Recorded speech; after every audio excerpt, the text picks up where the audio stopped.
Islamic मुल्क की पूरी सेना को आतंकवादी घोषित कर दिया गया और यह फैसला किया है ऑस्ट्रेलिया ने। आपके मन में सवाल उठ रहा होगा कि आखिर किसी देश की सेना आतंकी कैसे हो सकती है? क्या ये सेना आतंकवाद को फैला रही है? क्या आतंकियों की मदद कर रही है या फिर आतंकियों जैसा व्यवहार कर रही है? ऑस्ट्रेलिया जैसे देश को क्यों करना पड़ा ये फैसला? क्या है इस फैसले के पीछे की असली वजह और कौन सा वो देश है जिसकी सेना को आतंकी सेना किया गया है घोषित, बताऊंगी आपको इस रिपोर्ट में। नमस्कार, मैं हूं आराधना नामदेव, आप देख रहे हैं वीके न्यूज। ऑस्ट्रेलिया ने एक बड़ा कदम उठाते हुए इस्लामिक मुल्क ईरान की सेना को आतंकी सेना घोषित कर दिया है। ये घोषणा 27 नवंबर को की गई है और ये ऑस्ट्रेलिया के इतिहास में पहली बार है जब किसी विदेशी संगठन को नए बने criminal code amendment state sponsors of terrorism act 2025 के तहत इस श्रेणी में डाला गया है।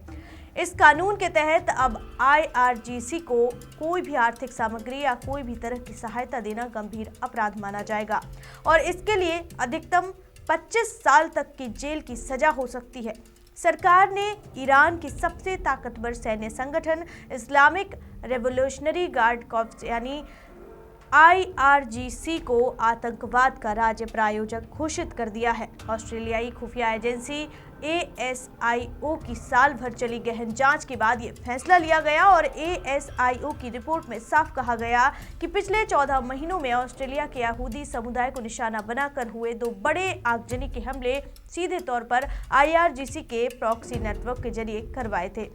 पहला हमला 18 अक्टूबर 2024 की रात को सिडनी के पूर्व उपनगर बुलहरा में हुआ था और वहां लुइस कॉन्टिनेंटल किचन नाम का एक प्रसिद्ध कोशर रेस्तरां था। साथ ही रात के करीब 2:30 बजे अचानक भयानक आग लगी। पूरी इमारत कुछ ही मिनटों में जलकर राख हो गई। शुरुआत में इसे दुर्घटना माना गया, लेकिन फॉरेंसिक जांच में पेट्रोल और एक्सेलरेट की निशान भी मिले। दूसरा हमला ठीक 1.5 महीने बाद 7 दिसंबर 2024 की सुबह मेलबर्न में हुआ। रिपनली स्ट्रीट पर स्थित अदास इजराइल सिनागोग में प्रार्थना शुरू होने के ठीक पहले आग लगा दी गई। सिनागोग का मुख्य हॉल और तोरा स्क्रॉल पूरी तरह से जल गए। शुक्रवार की रात होने की वजह से वहां ज्यादा लोग नहीं थे, वरना बड़ा हादसा हो सकता था। दोनों मामलों में ASIO और ऑस्ट्रेलियन फेडरल पुलिस ने जो सबूत इकट्ठा किए उनमें विदेशी प्रॉक्सी एजेंट्स, एनक्रिप्टेड कम्युनिकेशन और ईरान से फंडिंग के लिंक मिले। ASIO के डायरेक्टर जनरल माइक बर्गेस ने संसद को दी गोपनीय ब्रीफिंग में साफ कहा था कि ये हमले विदेशी खुफिया निर्देशन में करवाए गए थे और इनका मकसद ऑस्ट्रेलिया के यहूदी समुदाय में दहशत फैलाना था। विदेश मंत्री पेनी वोंग ने आज प्रेस कॉन्फ्रेंस में कहा, ये सिर्फ 2 इमारतों पर हमला नहीं था, यह हमारे देश की बहुलता, हमारी एकता और हमारे यहूदी समुदाय पर सीधा विदेशी हमला था।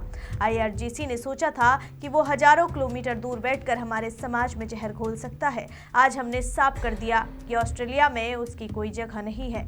गृह मामलों के मंत्री टोनी वर्क ने कहा, ये कानून हमने इसीलिए बनाया था ताकि विदेशी राज्य प्रायोजित आतंकवाद का मुंहतोड़ जवाब दे सके। आज का फैसला उसी कानून की पहली और सबसे मजबूत मिसाल है। ऑस्ट्रेलियाई यहूदी समुदाय ने सरकार के इस कदम का खुलकर स्वागत किया। Executive council of Australian jury के अध्यक्ष एलेक्स राइपमैन ने कहा, पिछले 1 साल हमारे लिए बहुत डरावना रहा है और आज पहली बार हमें लगा कि हमारा देश सचमुच हमारी सुरक्षा के लिए खड़ा है। दूसरी तरफ ईरान ने इस फैसले की कड़ी निंदा की है। तेहरान में विदेश मंत्रालय के प्रवक्ता ने इसे राजनीति से प्रेरित और बेबुनियादी बताया और कहा कि ऑस्ट्रेलिया इजराइल और अमेरिका के इशारे पर काम कर रहा है। गौरतलब है कि अभी पिछले महीने ही ऑस्ट्रेलिया ने ईरान से अपना राजदूत वापस बुला लिया था और कैनबरा स्थित ईरानी दूतावास के कई अधिकारियों को निष्कासित कर दिया था। दोनों देशों के बीच संबंध इस वक्त अपने सबसे निचले स्तर पर हैं।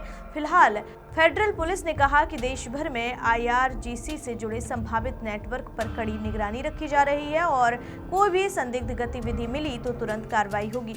यह फैसला न सिर्फ ऑस्ट्रेलिया बल्कि पूरी दुनिया के लिए एक बड़ा संदेश है कि अब राज्य प्रायोजित आतंकवाद को लेकर कोई ढील नहीं बरती जाएगी। इस रिपोर्ट में फिलहाल इतना ही। देखते रहिए वीके न्यूज। मुझे दीजिए इजाजत। शुक्रिया। वीके न्यूज, राष्ट्र के नाम।